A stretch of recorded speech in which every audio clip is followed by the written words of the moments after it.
understood them at the time. Nevertheless, the record is in. After more than 2 decades of waivers, we are no closer to a lasting peace agreement between Israel and the Palestinians. It would be folly to assume that repeating the exact same formula would now produce a different or better result. Therefore, I have determined that it is time to officially recognize Jerusalem as the capital of Israel. While previous presidents have made this a major campaign promise, they failed to deliver. Today, I am delivering. I've judged this course of action to be in the best interests of the United States of America and the pursuit of peace between Israel and the Palestinians. This is a long overdue step to advance the peace process and to work towards a lasting agreement. Israel is a sovereign nation with the right, like every other sovereign nation, to determine its own capital. Acknowledging this is a fact is a necessary condition for achieving peace. It was 70 years ago that the United States under President Truman recognized the state of Israel. Ever since then, Israel has made its capital in the city of Jerusalem, the capital the Jewish people established in ancient times. Today, Jerusalem is the seat of the modern Israeli government. It is the home of the Israeli parliament, the Knesset, as well as the Israeli Supreme Court. It is the location of the official residence of the Prime Minister and the President. It is the headquarters of many government ministries. For decades, visiting American presidents, secretaries of state, and military leaders have met their Israeli counterparts in Jerusalem, as I did on my trip to Israel earlier this year. Jerusalem is not just the heart of 3 great religions, but it is now also the heart of one of the most successful democracies in the world. Over the past 7 decades, the Israeli people have built a country where Jews, Muslims, and Christians, and people of all faiths are free to live and worship according to their conscience and according to their beliefs. Jerusalem is today and must remain a place where Jews pray at the Western Wall, where Christians walk the stations of the cross, and where Muslims worship at Al-Aqsa Mosque. However, through all of these years, presidents representing the United States have declined to officially recognize Jerusalem as Israel's capital. In fact, we have declined to acknowledge any Israeli capital at all. But today we finally acknowledge the obvious, that Jerusalem is Israel's capital. This is nothing more or less than a recognition of reality. It is also the right thing to do.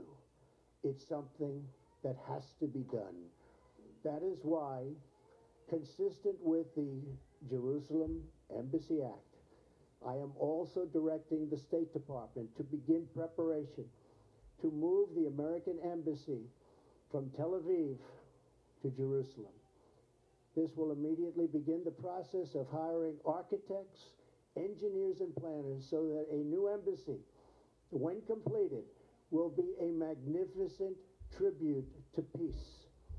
In making these announcements, I also want to make one point very clear. This decision is not intended in any way to reflect a departure from our strong commitment to facilitate a lasting peace agreement. We want an agreement that is a great deal for the Israelis and a great deal for the Palestinians.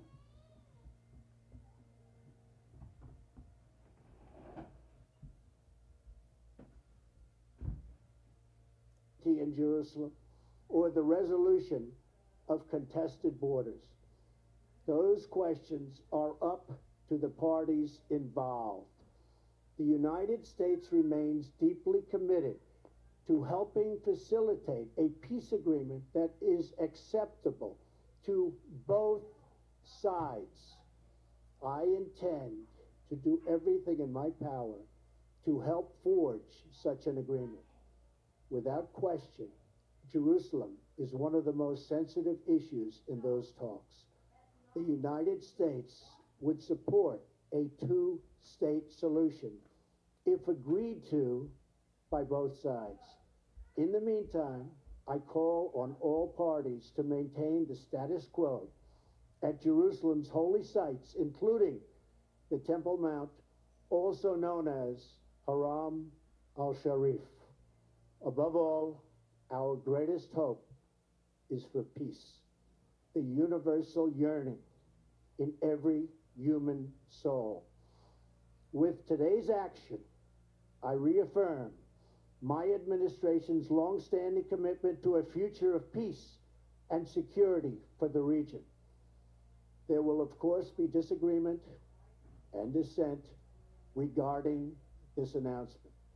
But we are confident that ultimately, as we work through these disagreements, we will arrive at a peace and a place far greater in understanding and cooperation.